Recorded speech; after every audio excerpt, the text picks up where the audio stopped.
Everybody, what's up? It's Jay, and we're back.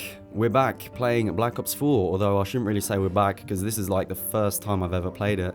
I woke up at 5 o'clock this morning, because for those of you who don't know, the PC version of this game, which is what I play on, released at 5 o'clock in the morning in UK time.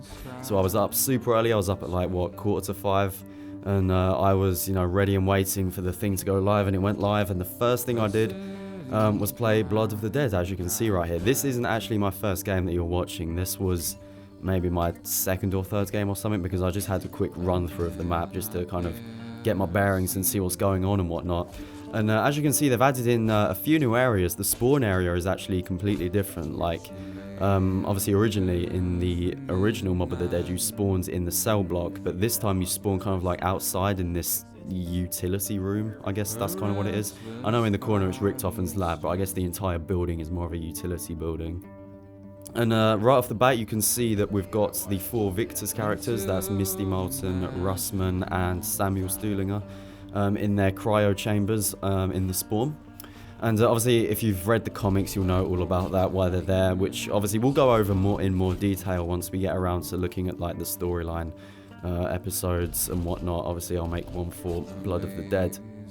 And speaking of storyline videos, actually it's going to be a bit different this year, I think, because obviously if you look at the main menu you can see that we've actually got 2 storylines to follow now.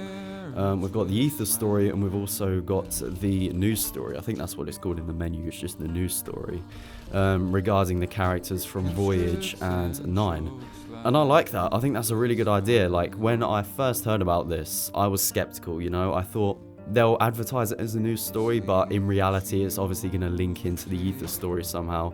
And to be honest, I'm still not convinced that it's going to be like an entire new story. I think it will link into the Ether story somehow, whether it's like a big link, or whether it's just kind of like some small little Easter eggs, whatever it is. But who knows, who knows? And, I really like this game so far. I think you can probably tell.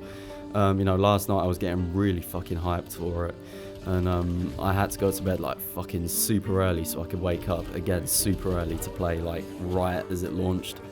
And I'm not regretting it, honestly. Like, this game is just incredible. This is like, already I've only put maybe 2 or 3 hours into this game so far. And this is already one of the best COD games I've ever played. I love this game so much. The zombies is incredible. I played a few matches of multiplayer as well. Multiplayer which seemed pretty good. The one thing I wasn't too sure of was the whole 150 health thing, because it seems like, whenever you go up against like more than one player at once, like if you run a corner and there's 2 players there, you're fucked. Like 9 out of 10 times you can't do anything, because trying to kill like 2 players with extra health at once is almost impossible. But we'll talk about multiplayer in a different video, because this is obviously a zombies episode. We've got Blood of the Dead here, so we'll talk more about Blood of the Dead and the zombies in general. So obviously we've got the 2 storylines now instead of just the 1, and I think when it comes to doing the storyline episodes, to continue my series obviously, I think what I'm going to do is I'm going to make kind of 2 separate series, one for obviously the Ether storyline and then the other for the news story. It's just called the news story, interestingly. They haven't named it anything special or in particular. But yeah, once we get around to the story, we'll do 2 separate series. We'll kind of branch off into 2 instead of just the one that we had for the Ether story, sorry, and then we'll go from there. But what else is there? I guess I should ask, what do you think of the game? Do you like it? Do you not like it? I mean, like I said, I think it's incredible.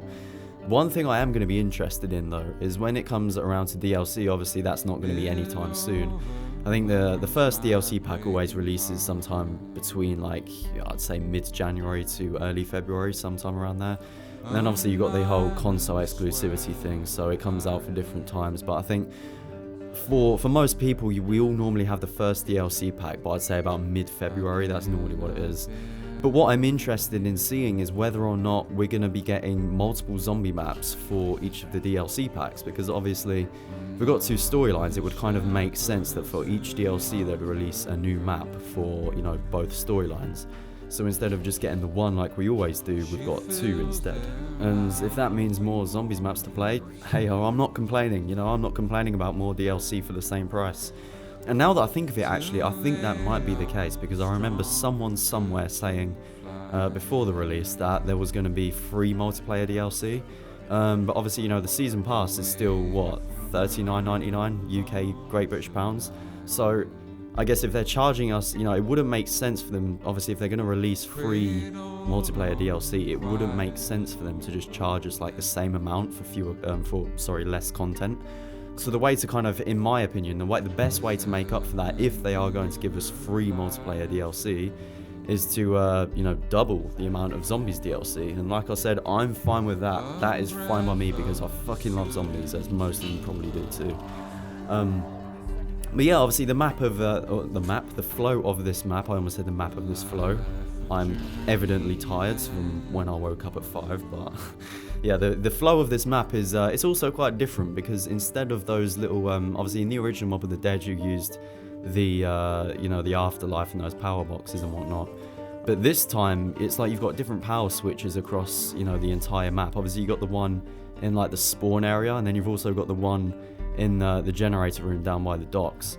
And if you activate those, that's kind of what activates everything in Blood of the Dead, instead of using those ghost portals and the afterlife and whatnot as you did in the original one. And it is different, but I like it. I think it works. I think it is a good thing for them to switch it up a little bit, because obviously if it was just a remake, obviously it would still be epic, like no one's denying that, but I really think that, you know, the fact that they've switched it up just a little bit, you know, not even loads, they've just, you know, added in a couple new areas and, you know, changed up a couple of the core mechanics of the map, I think it will increase the longevity of this map right here.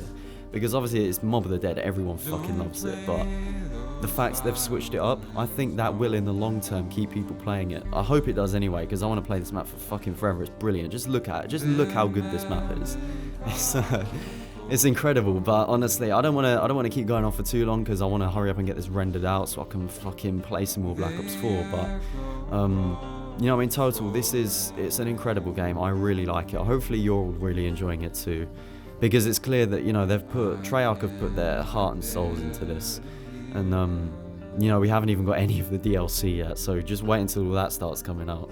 We're in for a real treat this year. I really think we are, so yeah, I think I'll keep it short and sweet this time. We won't be going for 20 minutes like we did yesterday. We'll just keep it nice and simple. And the plan for the next few days, or at least the next few weeks, I guess, is that we're going to get one of these short little episodes up for each of the maps. So obviously this is the episode for Blood of the Dead, and then we'll get one out. Tomorrow we'll do Voyage of Despair. And then after that, depending on whether they get that bug with the, I was talking about earlier, that bug with the 5 thing. If they get that sorted out, I'll get 5 up on day 3. If not, we'll do 9, and then we'll wait until 5 is fixed. And then we'll go from there. But yeah, I think I'll leave it here. So thanks for watching, everyone. I'm about to go and play some more. Actually, no, I'm not, because that's not entirely true. So I've got another lecture. I've got the final lecture of the day. And then once that's done, I'm going to be fucking just grinding out Black Ops 4 until I can't stay awake any longer. So, yeah, anyways, thanks for watching, everyone. And I'll see you next time. Peace out.